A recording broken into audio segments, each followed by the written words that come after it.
Peace, peace, peace. Welcome to another episode of Wise the Dome TV. Today, I have a very, very special guest. This man here has done a lot within a lot of different fields. I mean, from education to writing to art and emceeing. Has worked with some of um, the greatest, man, from Dr. Gerald Horne, Joy James, Common, C. Ray's Walls, like a lot of heavy hitters, and he's taking the time out to build with us today at Wise Dome TV. Chris Time Steele, man, thank you for coming through. Yeah, thank you so much for having me, Rakeem, and I love your show and everything you do and promote and just spread knowledge. So thank you. No, absolutely, and I appreciate it, man. And you're doing the same. You're doing the same, and so I kind of like to, um, I guess, start from the beginning with whenever it's someone's first time coming on. Um, what radicalized you? I believe it kind of humanizes us and the people that are just now becoming you know are dealing with radical politics. I think it helps them on their own personal journeys to hear the journeys of others. So if you don't mind, what what radicalized Yeah, thank you. you? Well, I would say it was a process of things, but so I grew up like listening to like NWA a lot, Hmm. and that was like planting seeds. Yeah. And then what really was a big turn was do you remember like Foot Locker? They used to give out the and one mixtapes. Oh yeah, absolutely. Yeah, so the and one mixtape, this thing was like an epoch change to Mm. me because I got it and I was like basketball was like my first love. Hmm. And there was a song "Do It Now" by Mos Def, now Yasin Bey, Hmm. and Busta Rhymes. And then I was like, "What is this? This is amazing!" Because I didn't know like underground hip hop that much. Hmm. And then I dug into Mos Def. I got Black on Both Sides. I met all these hip hop heads. There was like Zulu Nation meetups in Denver, Hmm. and my mind just exploded. And I Wow. got Sound Bombing, Lyricist Lounge. Hmm. And then I was probably like 12, Hmm. and we were doing hoops and hip hop tournaments in North Denver here. And at the same time, I grew up in a mainly Chicana X neighborhood where the the civil rights movement kind of popped off for about like land rights and autonomy for Hmm. the Chicano movement and Corky Gonzalez and Crusade for Justice. So I was learning from a lot of those people, and at the same time, those were all kind of coming together. And then when I was 13, I was friends with Main Flow from Mood because I Mm. had just called a 1-800 number on like the Indeed. back of their vinyl, Wow. and they sponsored my tournament, and I got to go Wow. backstage for this Mumia documentary that they were showing in Denver. So I learned about Mumia and his plight, and at that show was Dead Prez, Last Emperor, um, Mood, and Wow. and they let me go up on stage and rap. So I just learned a Really? lot when I was like 13. Yeah, I just Wow. like I did this like mediocre verse, and they just show love to me, and yeah, I just learned more and more from that. So that's kind of what sprouted it, I would say. Indeed, indeed. I think that it's always interesting whenever I hear these stories because uh, music and art in a lot of cases plays a part in radicalizing the person that I'm interviewing. And whenever you just take a step back and look at the role of art in general, would you say that that is part of the role of art is to um, elevate the consciousness of the people, as Amiri Baraka would say? Oh yeah, like definitely, and like the cultural production value of what art has, Mm. and not just that, but hip hop music. Hmm. Like hip hop music has this like prophetic power to like convey terabytes, yottabytes of information into it. And like I had talked to a lot of people who went to a lot of conferences at like punk rock Hmm. radicalized a lot of people. But Hmm. like I was never really familiar with punk rock, Hmm. but hip hop was always that for me. And then I was reading this International Workers of the World thing by Joe Wow. Hill, Hmm. and he said that like a pamphlet. This is kind of pessimistic because I also think pamphlets are great, but pamphlet is read once and thrown away, but a Yeah. song is memorized by the heart, Ooh. and that always struck me because you were mentioning off like a lot of the writings I did and collaborations, and like I haven't had too Hmm. many people reach out to me about like my Truth Out articles or things like that. But people are like, "Hey, that new song Thankification, that got me looking into things," and like it hit them instantly. And so like I've really just been digging into like myself as an artist and music more recently, but still, I love the whole spectrum of it. Oh yeah, for sure. And you know, well, before we go any further, you said something interesting. I've been to Denver a few times. Love the city, but I never really got a chance to just kick it with the people. And um, can you talk about some of those early Zulu Nation meetups that were happening in Denver? Yeah, so this was like in the late 90s, and Denver was going through they've gone through like a huge gentrification thing like most cities have, of Hmm. just kind of being taken over by BlackRock and developers. Hmm. And at that time, like North Denver was it wasn't quite gentrified yet, and there was a lot of like mostly Chicano, indigenous, and in that area there was like a big hip hop movement near Sloan's Lake. So they would do these Zulu Nation meetups and have MC battles. And then I was learning more just about like the Black Spades and how they started first, and they were combating like gang violence and drug selling and just police violence, Hmm. mostly in the Bronx. And yeah, just learn from those people who were just like hipping me to that whole history and how all that tied in with hip hop and kind of like how hip hop was this autonomous thing before the record industries took over. Like they didn't have a Senate hearing to start hip hop. It was just autonomously built through black, brown, and Caribbean influences as well, and just this beautiful mixture. Indeed. Like one thing, and I've it's been a while, and I haven't read much on it recently or anything, but you spoke about gentrification in Denver. Is there a connection with gentrification in Denver and the legalization of cannabis in Denver? Yeah, no, that was definitely like a main thing when that kicked off in 2012.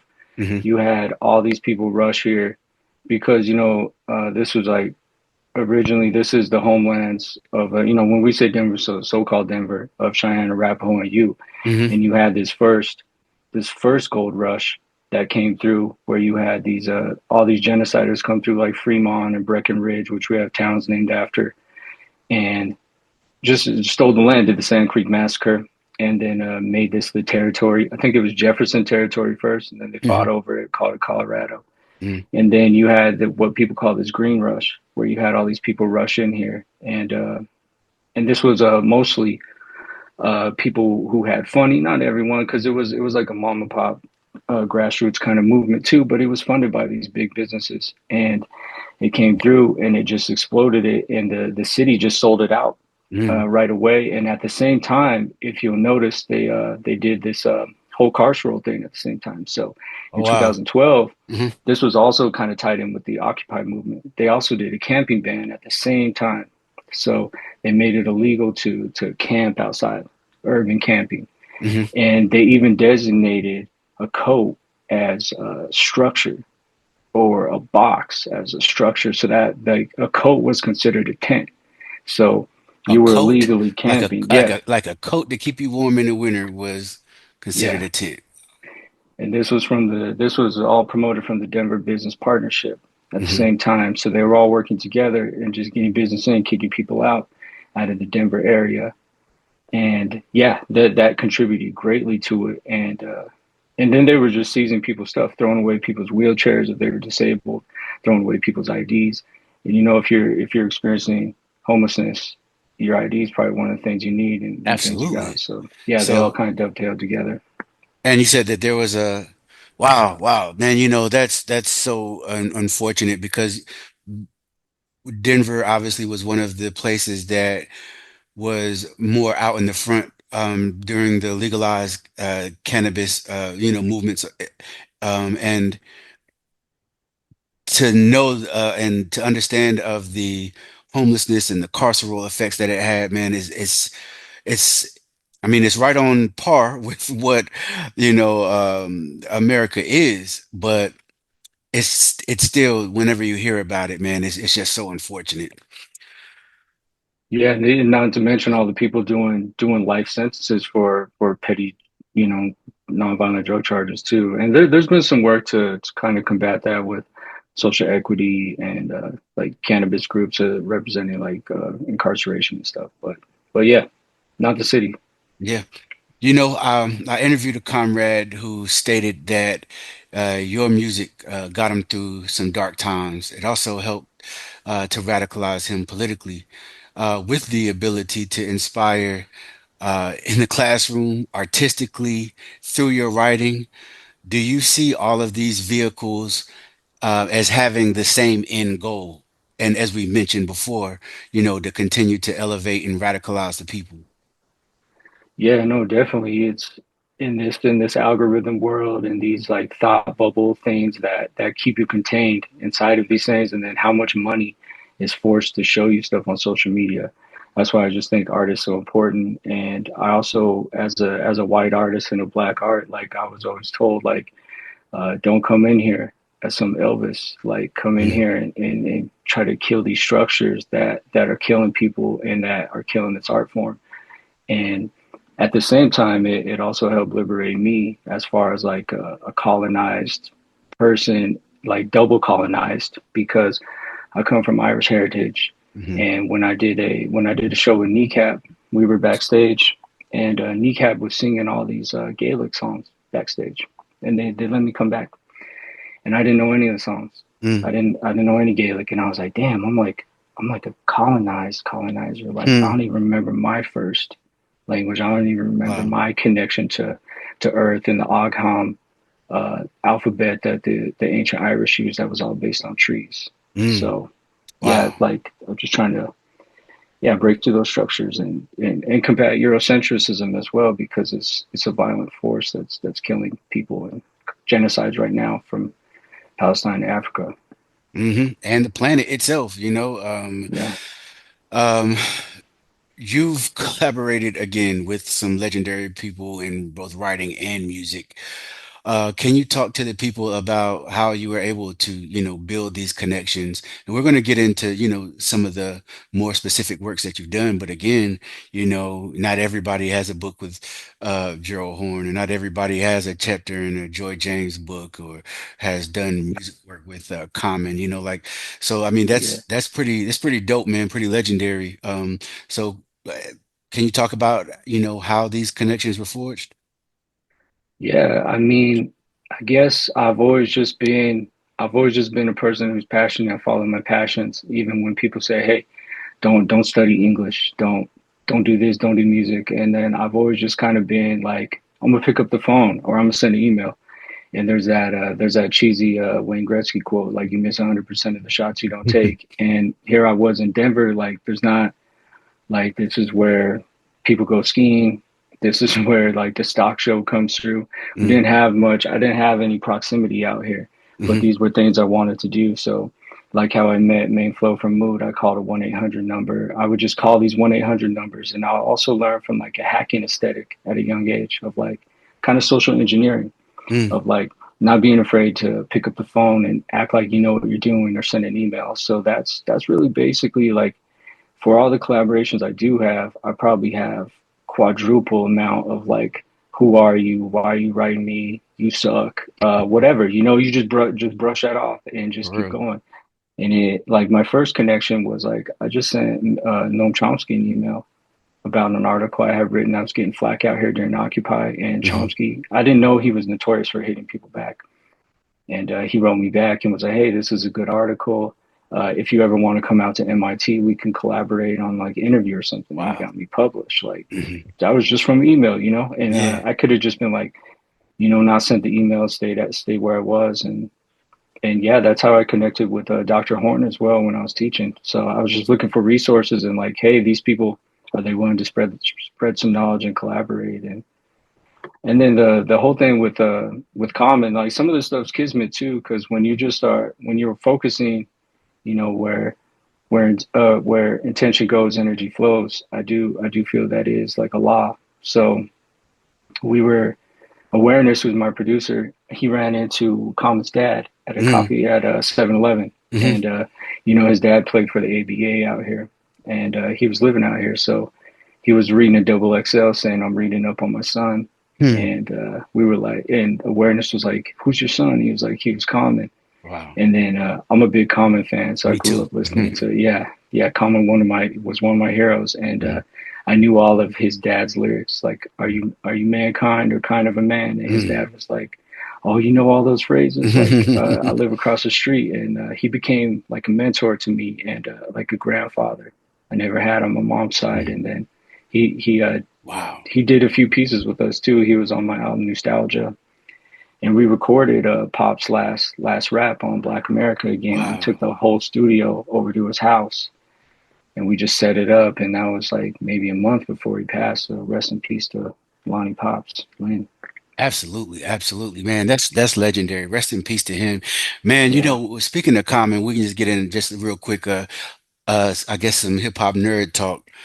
I really feel like, man, when it comes to discographies, like, and I hate the, always ranking the way we always rank things, but just for I feel like he really has one of the best discographies in the history of hip hop. Would I be far off in your opinion by saying that? his discography is amazing. I mean, from Can I Borrow a Dollar to Resurrection was classic, and then his collaborations too. Like you have that Black Star vinyl right there. Like Oh Respiration is yeah. probably just one of my favorite songs of all time, let alone just hip hop. So, and then the Like Water for Chocolate, when we're talking about spreading knowledge, like the song for Asada, like he gave out this whole like biography that was just Yeah. so inspiring, and this history that's not taught in schools and known by people. So no, I would Ab- agree. Yeah, Common is just legendary. Absolutely, absolutely. So, you have collaborated on a lot of writings with Noam Chomsky. What would you say about, that experience in particular? Because he's such a,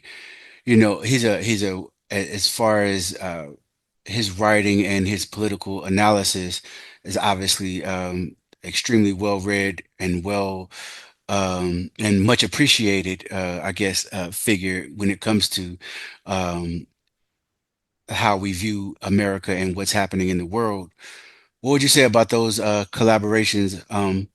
Because again, you said it started from an email and ended up, uh, putting something down. Yeah, I would say like the most beneficial thing aside from him, sharing knowledge was just this mutual aid feel and Mm, reciprocity mm, that is so needed because these movement spaces like they move with kindness, they move with solidarity. And that's one thing he taught me, and he didn't hold up this class structure on me, and he allowed me to have, this proximity to where I could get a publication. mm, I was able to go to MIT like I had never been to. I wasn't really involved in academia or anything like that. I don't have a PhD. And kind of like letting you into these spaces and showing people like, hey, like your curiosity is actually something that's radical, and curiosity is something that mm, should be cherished. It should be something that is nurtured, and curiosity is like the key to us getting into a future where we actually can survive this and build new ways of living. So I would say that was probably the most important thing. But as far as like Chomsky as a legacy, I know he's been like torn down a lot recently yeah. for like a lot of his like. I mean, he almost had like kind of these very liberal stances as of recent, but and that deserves to be critiqued for sure. I think the one thing that gets overlooked is like the amazing history that he was pulling through all of his writing. Like Right. he was bringing up all kinds of history that really wasn't being talked about in Central America, South America, like Kennedy being behind the coup in Brazil, or Oscar Romero, who was reaching out to Jimmy Carter in the 70s and saying like, "Hey, we need help down here," and then pushing back on this like Jimmy Carter being like this Mm. really benevolent Benevolent. Yeah. president. Yeah, Yeah. so Yeah. yeah, like those histories are really important that he was writing and pushing out, and he was. I mean, he was like seen as this very smart linguist, so he had like a stronger pull and also due to his gender and his whiteness, like he had a larger pull. And I wish more people like Dr. Horn could be put on those platforms. So those are also things that just like yeah need to be pushed more. And that's why when I was working with Dr. Horn, I kind of snuck in autobiography of him, like because he's so humble, he doesn't talk about it a lot. So I Right. was trying to get him talk about writing for the Black Panther newspaper and things like that. Yeah, you're right. And Dr. Horn is, man, he's such an important and powerful person. And I remember when the book came out, Acknowledging Radical Histories, and I bought it and read it and love it, by the way. And Thank you. so that collab, right? Can you talk to us about that experience? Because again, I we just talked about, Noam Chomsky and now Dr. Gerald Horne. And in this space, these are towering figures, and I think it's, extremely dope that, you have these types of works with them, even, also as an MC, right? And Yeah, and the connection with hip hop and radical politics. But if you can talk about, the collab acknowledging radical histories with Dr. Gerald Horne. yeah, thank you. Yeah, so that came about because I was teaching at Community College of Denver, and I was given like this state textbook, and there was a section on world history. I was teaching world history and world government, and there was only like one genocide that was mentioned in there, and it was the one in World War II, Third Hmm. Reich. Hmm. Uh, they call it the Holocaust. And a student in class, he was from Sudan, and he's like, "Why are there no? Why is the Belgian by King Leopold II? Why is this not mentioned? Right. Why is the Hiroro and Nama not mentioned? Which was actually the Second Reich, where a lot of the Nazis actually were, like Himmler, and that this turned into human zoos and stuff like this. So Hmm. we were like, yeah, let's redo the syllabus. I was like, that's true. And then I want to get some other like voices in on this. Like, I'm not Hmm. going to rely on the state thing. I want to give these students a good education. And I was reading a lot of Gerald Horne at the time. So I think Counter Revolution of Yeah. 1776 had just come out. Hmm. So I emailed Gerald Horne, and he was like, "Yeah, let's have a discussion. Let's do an interview." And I was like super nervous to Wow. talk to Dr. Hmm. Horne on the phone. And then, as you know, he's such a humble person, so nice, and he always does a kind thing, like as I'm sure you know, which I'm like, I did not know that, and thank you for dropping that knowledge on me. And he has all these archival history too, because he goes to archives all around the world. Hmm. So when I did that, we did like I think it was an article like decolonization in the classroom, and we Yes, were it kind of is. talking about yeah, and that was also inspired from the work of Cedric Robinson, who Black did such Marxism. good work.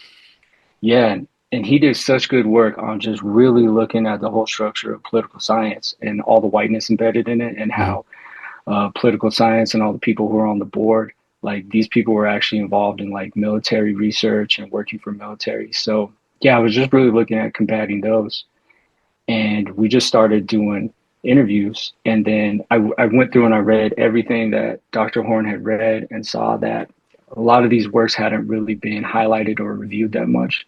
So I went through a lot of his books and tried to like resurface those and have him kind of do a breakdown. So if you don't have time to read like 40 of Gerald Horton's books, this is like an introduction. Hmm. But at the same time, he's never written a biography or an autobiography.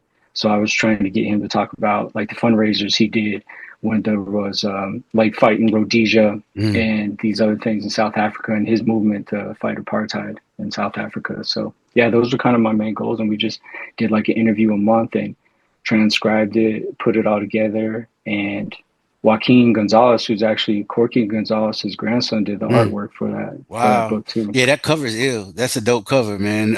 Yeah, And I love the book because, as you mentioned, it gives insight on Dr. Horn, the person and the man and the works that he's done. And so again, I appreciate you for pushing that, because he's such a humble person where, he doesn't he may not see himself the way we see him, you know, and so that was great. I was listening to an interview of yours, and you spoke about you know, at times dealing with self-doubt, and you said that it's probably rooted in class issues, right? And I understood, you know, exactly. Well, I feel like I do. I understood exactly what you meant. Sometimes I, you know, battle with that self-doubt or even imposter syndrome sometimes, right? Like, um, but if you can talk about that some, um, and how you've navigated that in your creative and political work. Yeah, like I guess like you just like you need to have people around you who are cool with you and believe in you. And I really just learned to be better with boundaries and be better with my circle. And then I always give myself pep talks. You know what? Like, hey, like fuck them. Like I don't give a fuck. Yeah, yeah, real Like talk. hey, yeah, like Mhm, I'm good. Like, or and it's also mixed with self-reflection. mhm, But yeah, it's not an easy thing. It's not an easy thing to combat. And I think that's part of the discipline when like when Dead Prez was talking about eating healthy and mhm, working out and working on your mental health because mhm, all this stuff and then on top of that like just the hegemony and the ideologies against all of these things and then on top of that capitalism is against it all too if it can't market you but like as far as the class thing yeah, I just grew up in a working class North Denver neighborhood. I went to public schools. I was playing basketball, broke my knee, got mhm, arrested a few times, got kicked off the basketball team. I was just washing pots in the hospital. I was a custodian even after I graduated. I didn't go to college. And then I was a dock worker, drove forklifts, mhm. and just was making hip hop this whole time. And then I got hired at Regis University in the maintenance. So if you work there full time, so shoveling snow, doing drywall, they pay your tuition. Wow, So this is when I got into night school there. And I worked my way up to where I actually became a teacher at Regis and I was wow. like full time teacher. And I noticed that the other teachers there, like they would make fun of the maintenance workers. They're like, hey, when they come in to clean your stuff or move your desk, don't worry, they won't steal any books from you. Wow. And I was like, and these are like liberal professors, you Yeah, know, and you're I was like, like, what the hell? yeah, I was like, they hate working class people. And they hated me too, because I didn't have a PhD. So I was eventually like petitioned to be laid off. I was teaching people's history, indigenous people's history by Hmm. Roxanne Dunbar Ortiz. They told me it wasn't a scholarly textbook. These other racist things that were tied in Hmm. and yeah, but you know, at the same end, like there's a class thing, but there's also like a race thing. So I'm seen as a white male, so I'm also seen as like the default, like, oh, this guy could have went to Ivy League or this guy could be smart. So there's Hmm. layers to this, and there's a gender thing too. I'm a white cis male, so like, but the class thing is there, and the class thing is like these like internal barriers too, you know. But Hmm. you know, it's all very layered. So I just wanted to also acknowledge that though, like, I may not have as many barriers as other people, but yeah, just pushing through them and trying to stay positive. Yeah, no, I agree, man. And you gotta say fuck it, because at the end of the day, we got we got here to where we are from the work that we put in, you know what I'm saying? And regardless to whom or what, nobody can really take that away. And you know, it's just something that I wanted to ask you about because I just thought that was an interesting idea in that interview that I watched. But I wanted to add like one thing too, like like these collaborations of like the elders though, like that they're important too because they help break those walls down. yes. Like like I want to give like extreme thanks to Dr. Gerald Horne and Dr. Joy James too because when I first reached out to Joy James, like her work was extremely influential to me and all the work she's done on prison abolition and when I was interviewing Dr. Joy James, I was just working construction. I think I had been laid off of teaching then. So I went back into like day labor, working for a union. And she was like, "Oh, you're doing construction work and you're interviewing me on your podcast?" And I was like, "Yeah." And she's like, "That's awesome." And she always looked out for me after that. She helped me get into my interview into her book, which was like just like surreal to me because I look up to Dr. James so much. Yeah, I was going to get into that. You have a chapter in Dr. Joy James's Pursuit of Revolutionary Love, titled "Captive Maternals: The Exonerated Central Park Five and Abolition." If you can talk to the people about that chapter and some of the, I guess, the concept that you were building on.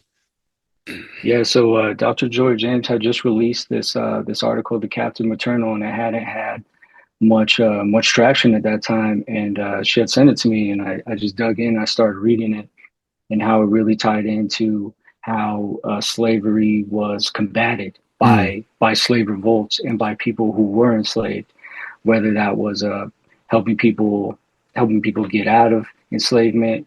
And then one thing I found really interesting about it is like how she talked about gender in it. She was like the captive maternal doesn't always have to be a woman or a woman identifying person, and just like these insurrection that she kind of brought up inside of this. mm, And then we had tied it into because Ava DuVernay had just released the movie slash documentary on the Central Park Five, hmm and she kind of Dr. Joy James, like if you read the chapter, she just really breaks this open, and she was even involved in it. Like she was talking about how she was training in a dojo at that time, and they all went to some of the court hearings, mm, and just talking about the strength of the mothers who had to not only being a woman and a black woman in the US, but then fighting this carceral system that was trying to kill them, along with a billionaire who's now the president running full page ads in the New York Times to have these children killed.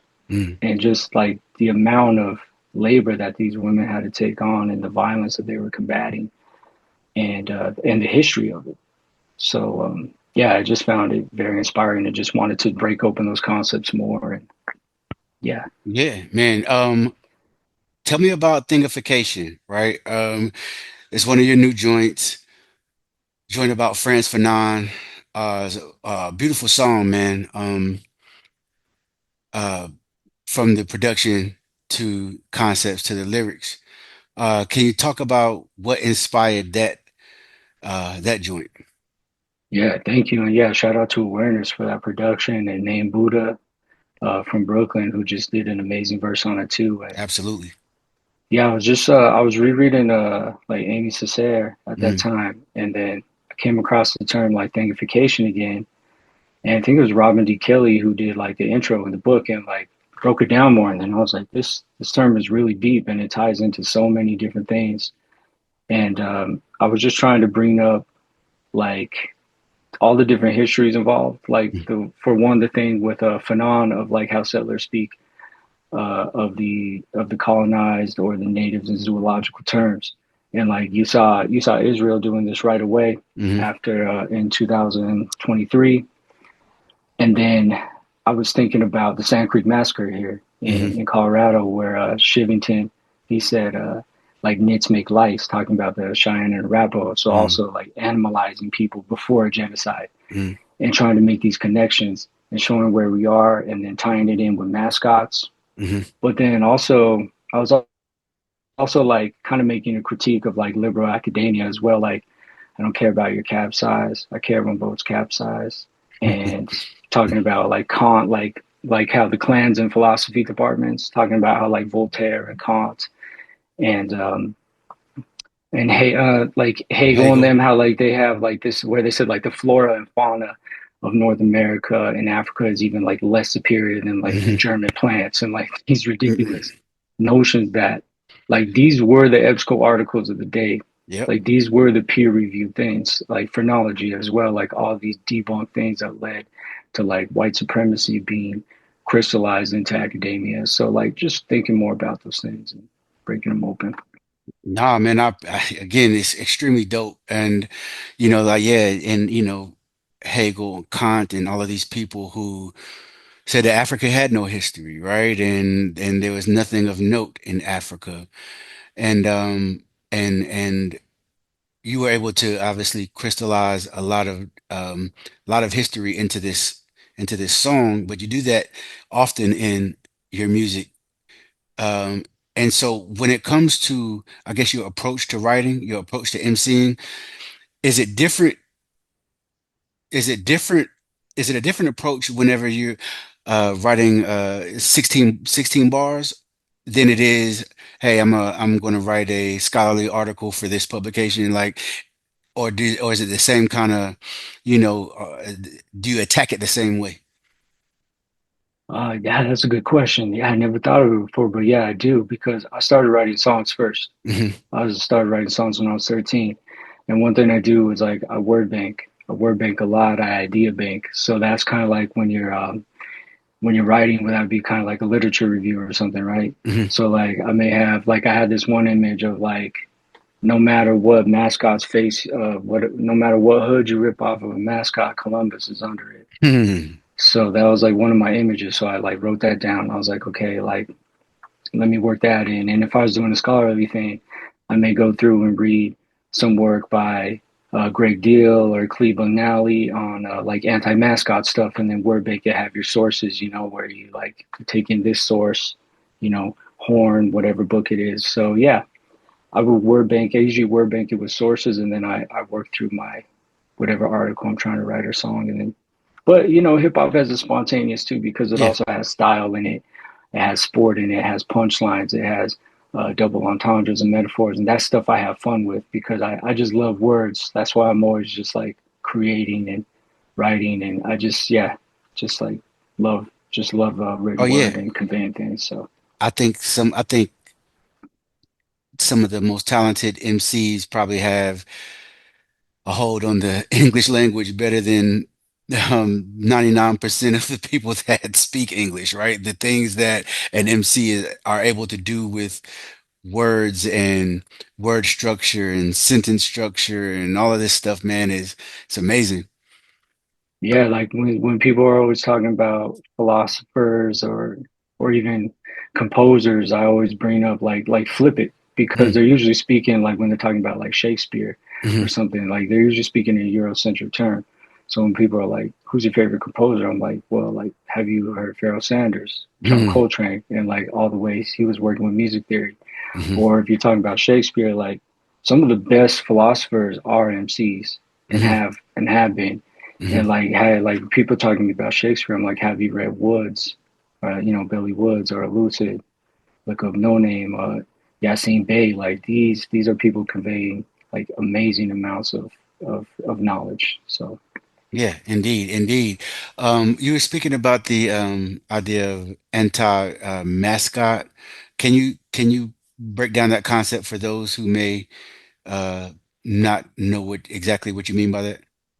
yeah, so yeah, when we're talking about mascots, like when you had the Cleveland Indians and they had this racist caricature on them, and these are just like when we're talking about colonialism and thinkification, like look at a lot of your street names. Like we have Little Raven Street in Denver. Like Hmm. this was one of the chiefs that was murdered by the colonists in Denver. So like as they go through, then they romanticize the bodies that they took Hmm. and the land that they took, and then they even named the land off of areas of the indigenous people when they stole the land. So it's like assault to injury, and it's like renaming things of your conquests. So yeah, when you see these different things and these caricatures, it increases like a thinkification or dehumanizing people. So that's a lot of what the anti-mascot, racist mascots are about. And I know like some high schools and some places do, they form a relationship with what tribes they are working with, and that's great. I mean, if they do that, but I usually follow like what the indigenous protests may be on certain mascots, and I just learn from them in their writings. So yeah, that's kind of where that comes from. Indeed, indeed. Um, you also wrote about decolonizing the classroom. What does that look like in today's time?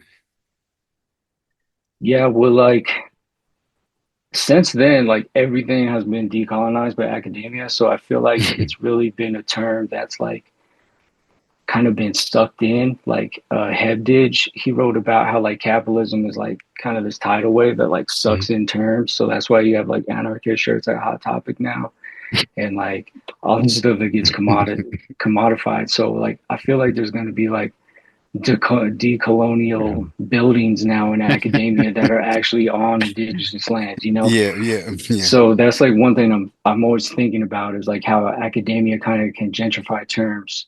And but basically like when we were talking about that was yeah, just questioning on like how much has colonization, how is it already embedded? And how can you reflect on that? Because when you're in the water and you're the fish, you may not see it. So that was kind of our goal. Like, if you're in this political science class, you're already inside of a colonized term. You're Mm, already on stolen land, and hmm. kind of looking at these layers and like, what does justice look like? What does empire look like? Because like another layer that you may not see, like why was I at the community college of Denver speaking English to all these students? Right. Why wasn't I speaking Arapaho or the language of the Cheyenne? Hmm. Because like colonization had already taken place. So yeah, really thinking through these things and seeing like the levels of violence. Like it took a genocide to get that community college built, and Mm. these oceans of violence that take place for these structures already there. So like, what does reparations look like? What does accountability look like? And I think spreading knowledge first and being aware of those things is the first thing to doing that and really talking about what history is and knowledge creating. For those that may not know, is there a large indigenous population in Denver, Colorado? Yeah, there is. There's a large indigenous population. It's not too huge though. Like I mentioned before, like North Denver used to have a high population, and like the latest census showed it was down like 20% since 2012. Mm. So a lot of people are just being pushed away, and and and a lot of the reservations like they were pushed up to Wyoming, Nebraska, and those areas too. So yeah, Mm. definitely not as high as it It was. as it was for sure. Yeah. You dropped 12 EPs in 12 months as a part of a 12-headed Hydra project. First off, like that's crazy amount of writing. But what inspired that and the pace and I guess did you discover anything about yourself artistically in this process? Yeah, I think like what really inspired me at that time were like, oh, that was like kind of mixtape Wayne era where he Yeah. was dropping all the droughts and all those. And we were like, that's cool. And we were trying to build up our mailing list at that time. Hmm. And I just like creating. But what I learned from that was like, I learned how to kind of like feed the creative self and also how to get rid of misconceptions of like what a muse is and what is creativity and this romanticization of like what an artist is. So I learned a lot about that. So I was like, I started finding things I was doing naturally. Like I would like get some Criterion movie from Mm. the library and watch it and be like, hey, this is wild. Like these colors, checking out documentaries. And it really just opened up my palette. And I started learning like, hey, what if I fast for 2 days? Mm. Like what ideas will come through? And Mm. then I just started like just playing with different ways I could see what would happen with my brain, and then like making coffee with some monster, but like brew some coffee, but put monster in the brew, like playing with boundaries, you know? Yeah, yeah. And yeah, mostly I learned like, hey, you can talk to the muse. You can say, hey, I'm not gonna wait for it. Hey, like I'm off of work right now. Can you come to me? Like let's create, let's collaborate. Mm. Or speaking to the green tea, like I brewed some green tea and I'm like, I'm gonna collaborate with this leaf that's in this green tea. Maybe Mm. this leaf has something to say. Just Yeah. really opening the boundaries of making myself more of a vessel. Hmm. Or like, what do some of my ancestors from Cork, Ireland have to say? Like, I'm not writing this song right now. Let's picture them writing this. Hmm. And just opening it up. And then I think it's just like doing push-ups. Like you can't read about doing a push-up and then once you do it and you're open to it, other things come. Because I did a 100 song mixtape last year, overall Alchemist Beats, and I thought that was much more refined than the Hydra project. 100 songs on over Alchemist Beats. How long did it take you to, I guess, complete that? We're doing I did it in 4 months. Damn. and awareness had to mix and master them all on the fly. And shout out to him for doing that. Yeah. And we're doing probably I was doing 20 songs a month or more, and just Damn. just dropping them. And then Hmm. it turned into this story about alchemy. Hmm. But then also was just talking about things at the time, like things that were going on with ICJ, Palestine, talking about Flint in the water, and just Hmm. bringing in other concepts. You mentioned Irish ancestry and your ancestors and what it was like, in ancient what we call Ireland today. Like, as far as connecting culturally, I don't know what, like, if as far as like any type of spiritual views, but do you ever like study, some of the, I guess, the cultural and spiritual concepts of that your ancestors were dealing with? I've just been learning from people and talking to people when I like meet them from Ireland, or people who reach out to me because I did like a song about Bobby Sands. Hmm. And yeah, and like big shout out to Carla Joy Bergman too, who did Joyful Militancy and Trust Kids. I've Hmm. learned a lot about Ireland from her and Irish history. But like one thing I found interesting was like they were very like land based too, Hmm. of kind of a pagan type earth type spirituality. Hmm. And they also have something similar to indigenous knowledge, is that like seven generations are affected from certain actions, or like Wow. actions of violence. So the ancient Agham also said that there's seven generations like of ripples Wow. through actions. So I found some of that stuff really interesting, and also makes sense, like going back to colonization of what they were trying to control. Like they were trying to get you into these like hetero patriarchy. They were trying to get rid of different forms of sexuality, like the Kanaka Maoli in Hawaii, where they had like a poly bisexual sexuality primarily, that Keilani Kawanui talked about in her works, and how colonialism, they came there first and tried to crush that because Hmm. they were trying to control people based off of marriage and these other things. So yeah, it just has made me reflect more on that and like colonization, because the Irish people, they had this man-made famine, came over here, but then they were able just to step right in line with whiteness and Hmm. become police officers, politicians, and they benefited from it after a while once they kind of just blended into whiteness. So Yeah, indeed, indeed. You have a joint called the title. I'm sorry, the title of the joint is called "The Night of the Shining Moon." Is that an ode to Sun Ra? yeah, like almost every line, if you look at it, is either a Sun Ra song or a Sun Ra album. It's Yes. like I Hmm. think there's probably like 80 references in Hmm. it. And yeah, it was just fun to do it. I was with like an acid jazz producer out in the UK. Right, right, right. No, that's dope. That's dope, man. For those that will, watch the interview and that might be new to your works, where would you tell them to start? You could go on Bandcamp. Hmm. This is time.bandcamp.com. I have everything up there. I even have those Hydra albums Hmm. and the Paula's Path mixtapes, all over the Alchemist beats, because we can't put any of that on streaming. And yeah, you could dive in there. And then I think I have all my writings on like the Time Steele Tumblr, and you can Hmm. find all my articles too in books and links to that. Indeed, man. So, Brother Chris, I appreciate you for coming through and taking the time to build with us. And um, again, if you're on socials, let everybody know where they can follow you as well.